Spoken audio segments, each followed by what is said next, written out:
তখন শ্যামলদার ক্রেজ তুঙ্গে। College function থেকে মফস্বল শহর দাপিয়ে বেড়াচ্ছে শ্যামলদা। এই ছবিতে মহানায়কের বিপরীতে নায়িকার ভূমিকায় অভিনয় করেছিলেন নবাগতা রীনা ঘোষ। হিরে মিত্তির কায়েত ভালোই চলছে বল, আমি ছবিতে লিপ দিয়ে গানগুলো হিট করাচ্ছি আর তুই গেয়ে বাজার মাতাচ্ছিস।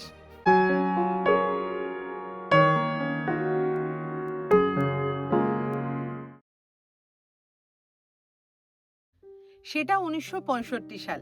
সেই সময় বাংলা চলচ্চিত্রে উত্তম কুমার এবং শ্যামল মিত্র জুটি চূড়ান্ত জনপ্রিয়। সুপারহিট দেয়া নেয়া ছবির গান মানুষের মুখে মুখে ফিরছে।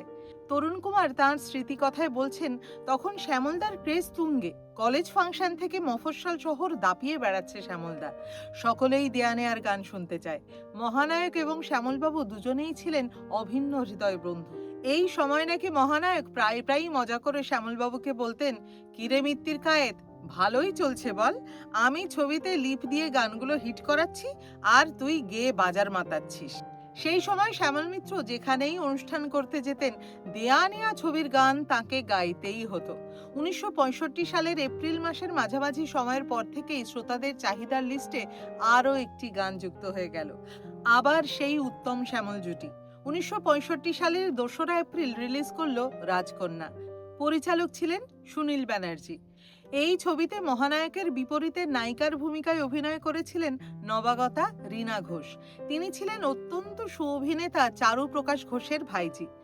এই ছবি বক্স অফিসের নিরিখে মাঝারি মানের সাফল্য পেয়েছিল, কিন্তু এই ছবির একটি গান ভীষণ জনপ্রিয় হয়। রাজকন্যা ছবি নিয়ে স্মৃতিচারণা করতে গিয়ে শ্রদ্ধেয় তরুণ কুমার সেই গানটির কথা বিশেষভাবে উল্লেখ করেছেন। শ্যামল মিত্রের সুরে, গৌরীপ্রসন্ন মজুমদারের লেখায় শ্যামল মিত্রেরই গাওয়া সেই অসামান্য গানটি হলো, কে যেন অজানা এক পথ, কে জানে কোথায় হবে শেষ, কে যেন অজানা এক পথ, কে জানে কোথায় হবে শেষ, স্বপ্ন কি চেয়ে যে দেখি, এ যেন অচেনা এক দেশ, এ যেন অজানা এক পথ, কে জানে কোথায় হবে শেষ।